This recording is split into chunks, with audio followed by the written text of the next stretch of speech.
Akash, welcome to First Unicorn Chats. Thank you for being here.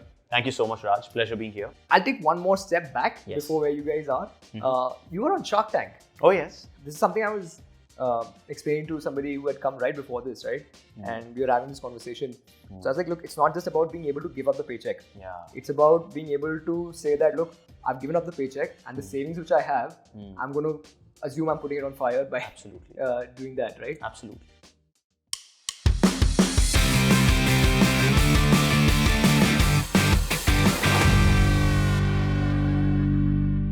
So what was that, your mindset around that time? Would love to kind of get a sneak peek into that. No, it was actually, it's a very tough decision of sorts, right? Because I come from Jaipur, right? So we are a lot more society, what will the world think, about you? Duniya kya sochegi? Yeah, log kya kahenge, right? And then, so I think battling that, convincing the parents, like I was talking to my mom yesterday, we just completed our 6th year. And she was saying, it feels like yesterday, she said that.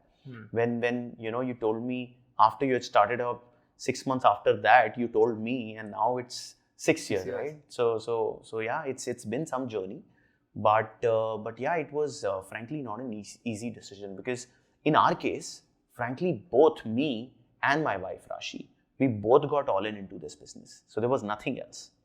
If we were to fail, and I fear more on the credibility. Just one sec. High five. Because we both have dived into it. Absolutely. Right? No, now there are so many couples which are exemplary in terms of creating business. But earlier it was also like a taboo, right? Why couples are doing businesses together. But now you have so many success stories. Right. But I relied on Rashi because, who else to trust with your money, with your team, with anything else, right? And you need to understand that we were all in. There's no other option. I had left my salary. She has shut down her good business, which is profitable, to join me on this journey. And yeah, I think the toughest part was convincing the family, even after you're done. And your own conviction was like one chance you have to take in life. If you fail, you should be ready to rise up again. But you should be prepared to fail. Yeah, I think that was... I'm going to take a second to actually absorb that as well, because I think that hits too close to home. And I think in the glitz and glamour of it all, right, who raised how much and who became a fucking unicorn, you actually miss out on the tougher aspects. True. Right? The aspects that, look, it's easier said than done to not get used to a 8 lakh rupee check, which comes in your bank account every month, for example. True. Right? But the fact remains, people overestimate what they can do in a year and underestimate what they can do in 10. Absolutely. Right? And that is the precise reason why you stick to a job. So true. Right? But if you think about it in the longer scheme of things, right? 6 years, along with growth, maybe 10, 20%, maybe that would have been like 7.5, 8 crores, about $1 million, right? True. But if you hit it right, and you are that kind who can take the risk and absorb the failure if it comes, you look at it mathematically, you're like, you know what, maybe I should take that shot, right? But this was quite but when you take that mathematical call, it never happens. It has to be the gut call, right? If you do that mathematics, that if I invest those 10 years and then the 20% that I left with, and at a unicorn I'll make that much, it'll never work. Right. Because I didn't know it'll never work, right? Yeah, I think... it was the plunge. Yeah, I think that's the other part, right? Which is that you can never know, right? Yes, you can never calculate how much it's going to be. What I'm trying to say is that if you have conviction in what you're doing and you are risk loving the way some of us are, you'll realize that never enough is salary will make you it'll make you rich. It won't make you wealthy. Right. That's the point I'm trying to come to. Right. Absolutely. There's a term for it. It's called Henry. I think high income, not rich yet. Okay. Right. Okay. Because the logic there is that when you you have a high income and that keeps rising, right? But so does your lifestyle inflation. That's true. Right?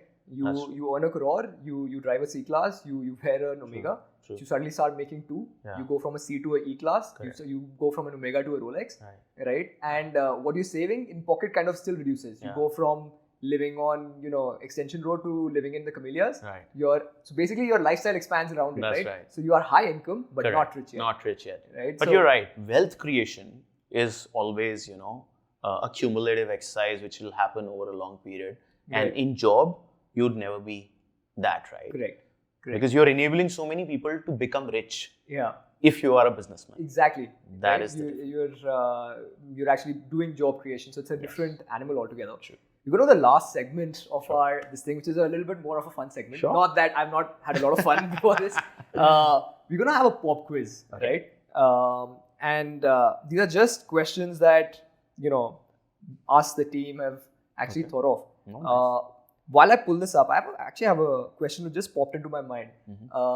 You have a lot of these rider personnel, Yeah. right? Yeah. In early days or even now, did you deal with them personally, or how did that interaction actually happen? Oh, so I have never hired drivers myself, right? And I think we always believed that we have to build a team who is professional enough to, manage the fleet, right, of sorts.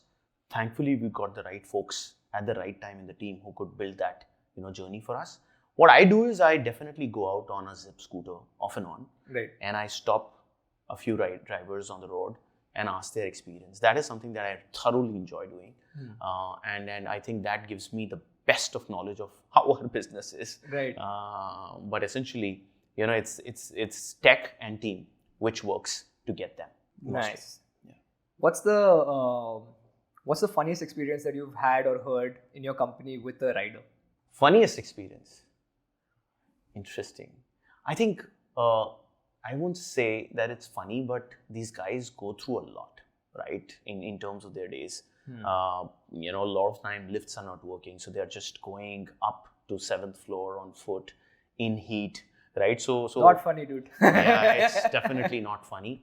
I can't think of funny because I just always feel so much for them, right? Right. And it's crazy. Maybe he would know. I mean, our team would know a lot of funny stories of them, but I just think about. In fact, yesterday I tell you, we had this contest where we announced top 3 winners of Delhi NCR. The guy who won the best award because of his best earnings, he made 1 lakh in 2 months just by delivering goods, right? So he's earning 50,000 a month. I gave him as a prize, I gave him a refrigerator. I told him, do you have a fridge already at home? He said that yes. I go, "Ye kya hoga?" Well, sir, wo purana ho gaya, so I'll put a new one. That's fine. So these guys, and then the other one, the second guy, I gave an LED. He said that, I asked him, do you have an LED? Well, yeah, I have it. I said, no. Then the third guy, I gave him a mobile phone. Obviously, he had it. So yeah, those guys are all, earning well is what I felt. Great. Yeah. Yeah. The question too, hey, 20-year-old, you're coming out of this thing. Yes. Why should you come to get into EV? That. Even the rider is making in Absolutely. lakhs now. True. Yeah. So you go to last segment, right? Which is a little bit more fun than even this. Hopefully. All right, pop quiz. Agree or disagree with the following statements? EV is a bigger opportunity than generative AI. Agree. Ola Electric will become bigger than Ola itself. Already is. It is? I feel. We'll have to check that. Strategic investors are better than financial investors. Yes and no. Depends on whom you pick. 100% of delivery riders for any delivery company will be on EV in the next 5 years. Via Zypp. Yes. Via Zypp. Wow. In 5 years? Yes. Okay. Sure. 100%. No, I think it'll be sooner. In the cities where we are. I think EV will be sooner, yeah. I think No. 5 years. 5 years will take for the entire fleet. We're talking about 100%, which will still not be there, I would say, in hindsight. But yeah, at least 50-60%. No, because I was actually going at the speed at which the infrastructure is getting built out, right? You would want to believe that if the cost realization from getting onto EV is that massive, it's a very quick switch. Is that not the case? No, but the input cost, the first time cost is not that comparable. And then the battery realization after a few years also is an input cost. So if you do the TCO, while it's cheaper on a running expense, but the overall is almost similar. Okay, last segment, right? First word that comes to mind when I say money. Chill. Okay. Intoxication. No. Second word is intoxication. I'm not into that. Someone has a clip from before this started. Hide that. All right. Traffic. I hate it. Sharks. Good creatures. Favorite shark from Shark Tank. From Indian Shark Tank? Yeah. Piyush. American Shark Tank. The baseball guy. Mark Cuban. Mark Cuban. Okay. Yes. First word that comes to mind when I say entrepreneurship. Go for it. I don't think there's a better note to end this on. Thank you so much, Akash. This was a wonderful conversation. Thank you so much, Raj. The last one made me a little nervous. 3 things we learned from our conversation with Akash. Number 1, let go of the corporate paycheck. People tend to overestimate what they can do in a year and underestimate what they can do in 10.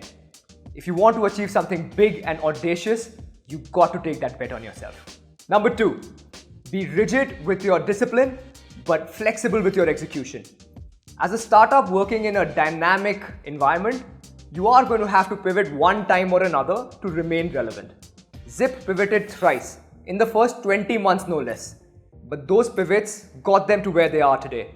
A massive 15,000 rider fleet with an ever-growing demand across metro cities. Number 3, every no gets you closer to the right answer. As a startup founder, you have to have skin thick enough not just to take feedback, but also to grow from it. If you learn from every interaction during your startup journey, you're likely to find success sooner rather than later. We hope you enjoyed this episode of First Unicorn Chats. Hi, this is Raj Snehil Juneja. Thank you for watching. And for more such insightful content, like, share, and subscribe.